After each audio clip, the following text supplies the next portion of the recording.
So many of thousands of dollars later, and of course months later, we still haven't even gone to court yet.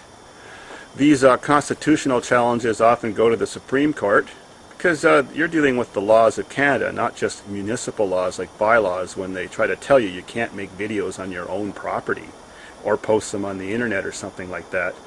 Yet Redneck Rick can make videos on their property, so does British Bloke and all the other partners on YouTube, even in the same township as my farm is, and they're not coming over there and threatening to take away everything that they videotaped. Yeah, really, they're actually threatening to take away my bulldozer and my dump truck and my bus and my backhoe and all the stuff I use to maintain my farm just because I videotaped it. Does that mean if I videotape my ex-girlfriend, they'll take her away too? Oh, sweet. Let's hope they win on that one, just on that one little point.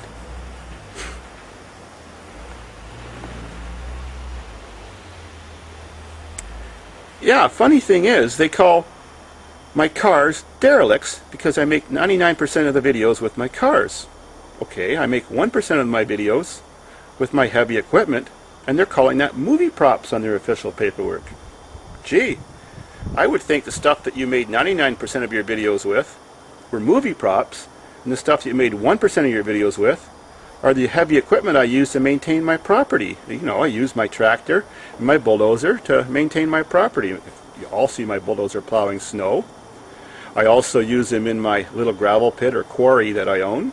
And having a quarry on your property and operating it is a permissible use, they told me, of my property. They said videotaping isn't a permissible use of my property, but operating my quarry is. Well, I use my bulldozer, backhoe, and dump truck and all that stuff in my quarry to maintain my quarry and use the gravel on my laneways and stuff. But they still want to take that equipment away just because I videotaped it. That's really strange. Have you ever heard of any other farmer losing his tractor that he plows his driveway with or plows his field with because he videotaped it? We've got a big constitutional challenge, and I hope it hits the big media because they're really going to see how stuck up and sick these bylaw-looking officials are. The funny irony of it all is, have you ever heard of a story called the Black Donnellys? Back in the late 1800s, there was an Irish family that weren't black.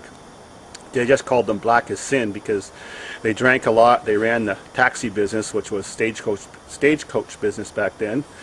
And they got in a lot of fights, and they did some underhanded things with their competition to try to get all the business and stuff for taxiing people from town to town, since not everybody wanted to ride a horse. Well, the townspeople got together, that's how the Donnelly story goes, and they burned them out. Yep, they burned the whole family down in their home, and only the young daughter escaped. Well, went to court twice. Townspeople all know who did it, but nobody would talk, and it was eventually thrown out of court. There was no people who would stand up and be a witness, yet everybody knew who did it. So it made Canada's first mass murder news at the time. Yep, that was Canada's real first mass murder. And guess what? Lucan spent $240,000 building a little museum in downtown Main Street, Lucan, to honor a gang of murderers.